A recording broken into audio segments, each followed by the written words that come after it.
ఏపీలో జిల్లాల పునర్వ్యవస్థీకరణకు సమయం ఆసన్నమైంది. తమకు తోచిన విధంగా క్షేత్రస్థాయిలో పరిస్థితులను పరిగణలోకి తీసుకోకుండా తమకు ఇష్టం వచ్చిన రీతిలో 13 జిల్లాలను 26 జిల్లాలుగా చేసి చేతులు దులుపుకుంది గత ప్రభుత్వం.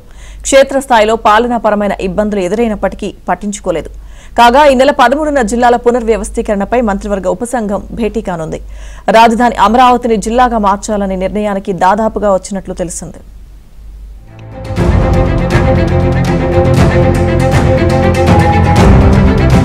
క్షేత్రస్థాయిలో ప్రజలు ఇబ్బందులను పాలనాపరమైన సమస్యలను పట్టించుకోకుండా ఏకపక్షంగా చేసిన జిల్లాల విభజనపై వైసీపీ హయాంలో పెద్ద ఎత్తున నిరసనలు పెల్లుబికాయి. ప్రజల ఆకాంక్షలకు విరుద్ధంగా నిర్వహించిన ఈ విభజన అప్పట్లో తీవ్ర విమర్శలకు దారితీసింది.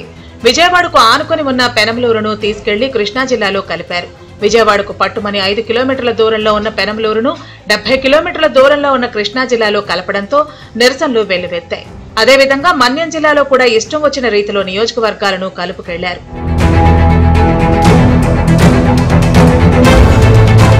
అన్నమయ్య జిల్లా కేంద్రంగా రాజంపేటను ఉంచాలని పెద్ద ఎత్తున ఆందోళన జరగ్గా ఆ రోజు పట్టించుకోకుండా రాయచోటిని జిల్లా కేంద్రంగా మార్చారు. అదేవిధంగా ప్రకాశం జిల్లాలో ఉన్న కందుకూరును నెల్లూరు జిల్లాకు మార్చడం కూడా అప్పట్లో వివాదంగా మారింది. దీనిపై అఖిలపక్షం అంతా అప్పట్లో నిరసన వ్యక్తం చేసింది. ఒంగోలుకు 50 కిలోమీటర్ల దూరంలో ఉన్న కందుకూరును 120 కిలోమీటర్ల దూరంలో ఉన్న నెల్లూరులో కలపడంపై అప్పట్లో నిరసనలు వ్యక్తమయ్యాయి. ఇక జిల్లాల పేర్లు పెట్టడం కూడా తీవ్ర విమర్శలు ఎదురైనా ఇష్టారీతిన వ్యవహరించారు.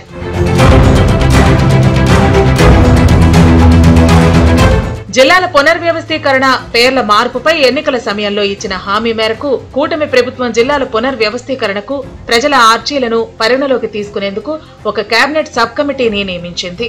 రెవెన్యూ మంత్రి అనగాన సత్యప్రసాద్ నేతృత్వంలో ఈ కమిటీని నియమించారు. ఈ నెల 13వ తేదీన కేబినెట్ సబ్ కమిటీ సమావేశం కాబోతోంది. ప్రజలు ఆ రోజు తమ విజ్ఞప్తులను కేబినెట్ సబ్ కమిటీకి ఇవ్వొచ్చని రెవెన్యూ మంత్రి కార్యాలయం ప్రకటన జారీ చేసింది.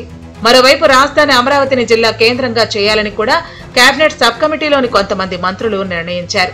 అయితే సీఎంతో మాట్లాడిన తర్వాత ఒక నిర్ణయానికి రావాలని భావిస్తున్నారు.